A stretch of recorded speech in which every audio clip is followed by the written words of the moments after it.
A city power grid lights up. Water flows through a pipe network. Cars cross a bridge. These systems look nothing alike, yet every one of them obeys the same equation.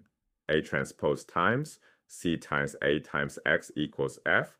Just 4 symbols capture the complete behavior of any equilibrium network. To see where this equation comes from, we need 3 simple laws, and we need to watch what happens when they combine. Let's start with the simplest network we can draw. Here's a network with 4 nodes and 5 edges. The nodes carry potentials, x1 through x4. The edges carry conductances, C1 through C5. External sources, F1 through F4, inject current at each node. Now let's build the incidence matrix A, which encodes the connectivity of this network. It has 1 row per edge and 1 column per node. Each row has -1 at the start node and +1 at the end node. Edge 1 runs from node 1 to node 2, so row 1 reads -1 +1, 0, 0. Edge 2 runs from node 2 to node 3, so row 2 reads 0, -1 +1, 0. Edge 3 runs from node 1 to node 3, so row 3 reads -1, 0, +1, 0. Edge 4 runs from node 2 to node 4, so row 4 reads 0, -1, 0, +1. And edge 5 runs from node 3 to node 4, so row 5 reads 0, 0, -1, +1. The full A is a 5x4 matrix containing only -1s, +1s, and 0s. A records pure geometry, no physics. Step 1. Geometry. We multiply. A times the potential vector x to get E. The vector of voltage drops across edges. Each entry of E is a potential difference along one edge. Let's look at edge 3 as an example. Edge 3 runs from node 1 to node 3. Its corresponding row in A, row 3, reads -1, 0, +1, 0. We take the dot product of this row with the vector x, which has entries x1, x2, x3, x4. Working through term by term, -1 times x1 plus 0 times x2 plus 1 times x3 plus 0 times x4. The zeros drop away, and we're left with x3 minus x1. So E3 equals x3 minus x1. That's exactly the potential at the end node minus the potential at the start node. Every entry of E follows the same pattern, end node potential minus start node potential. This step is pure subtraction. Extracts differences from node values. No material properties are involved yet. This is purely about the geometry of the network. Step 2, physics. Now we introduce C, a diagonal matrix of conductances. Conductance is the reciprocal of resistance. Higher conductance means current flows more easily. Because C is diagonal, each edge has its own conductance value, independent of all the others. The 5x5 matrix C has C1, C2, C3, C4, C5 along the diagonal, and zeros everywhere else. We multiply C times E to get Y, the vector of edge currents. Since C is diagonal, each edge current is simply the conductance of that edge times its voltage drop. For example, for edge 3, Y3 equals C3 times E3. This is Ohm's law. The material properties of each edge determine how much current flows for a given voltage drop. Looking at our pipeline so far, we started with X, the vector of node potentials, and computed E equals A times X to get the voltage drops.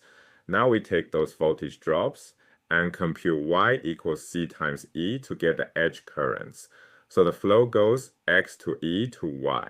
Step 3, conservation. We now multiply A transpose times Y and set it equal to F. A transpose is a 4x5 matrix since A was 5x4. Each row of A transpose corresponds to one node in the network. The multiplication sums all currents entering and leaving that node. Let's focus on node 2, which is highlighted in the network. Edges 1, 2, and 4 all touch node 2. Row 2 of A transpose picks out exactly those edges with signs that track the current direction. Row 2 of A transpose is plus 1, minus 1, 0, minus 1, 0. When we take the dot product of this row with the current vector y, we get y1 minus y2 minus y4 equals F2. This equation says the net current at node 2 equals the external source F2. Setting A transpose times y equal to F enforces Kirchhoff's current law at every node simultaneously.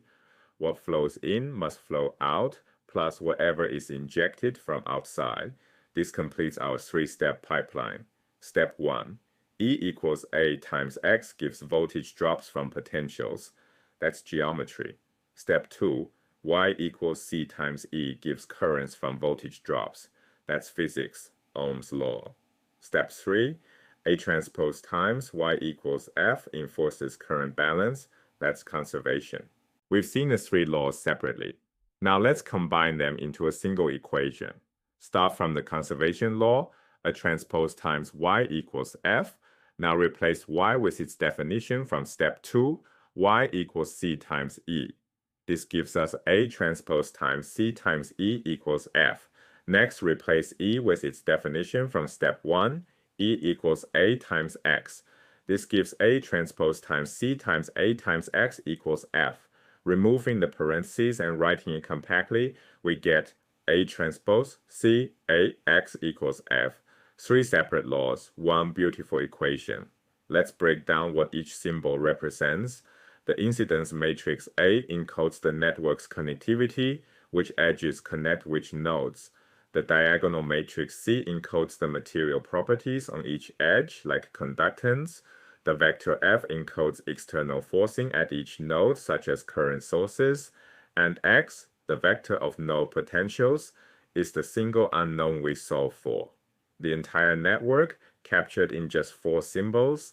The combined matrix A transpose CA has a powerful property. It is symmetric. That means it equals its own transpose. Here is the proof. Start by taking the transpose of the product A transpose CA. The reversal rule for transposes tells us that when we transpose a product of matrices, we reverse their order and transpose each factor individually. So the transpose of A transpose times C times A becomes A transpose times C transpose times A transpose transpose. Now simplify each piece. First, A transpose transpose is just A. Transposing twice returns us to the original matrix. Second, C transpose equals C because C is a diagonal matrix. In a diagonal matrix, all entries sit on the main diagonal, so flipping rows and columns changes nothing. Diagonal matrices are always symmetric. Substituting these simplifications, we get A transpose times C times A. This is identical to what we started with. Therefore, A transpose CA equals its own transpose, confirming it is symmetric. This symmetry matters enormously. It guarantees real eigenvalues, enables Cholesky decomposition, and delivers the fastest numerical solvers available.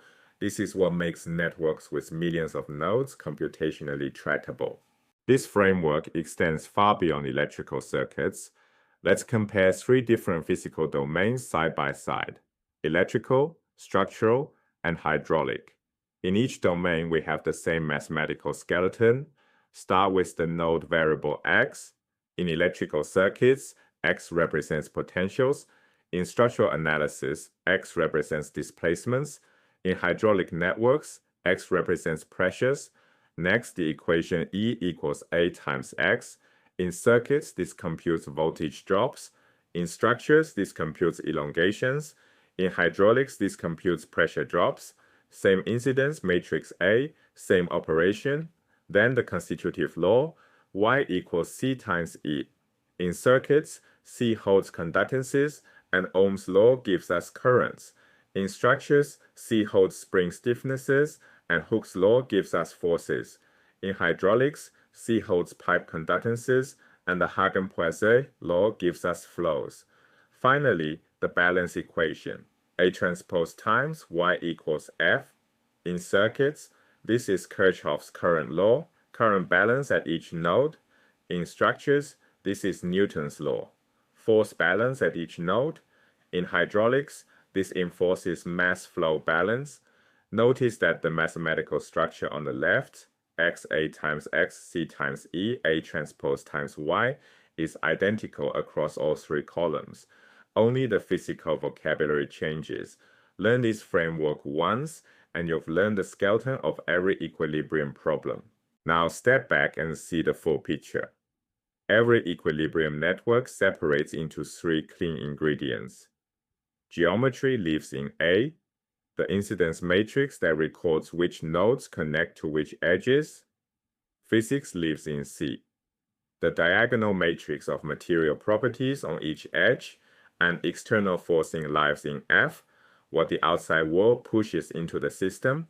Combine them all together, a transpose times C times A times X equals F, and the least combined matrix, a transpose CA, is always symmetric. Here's why.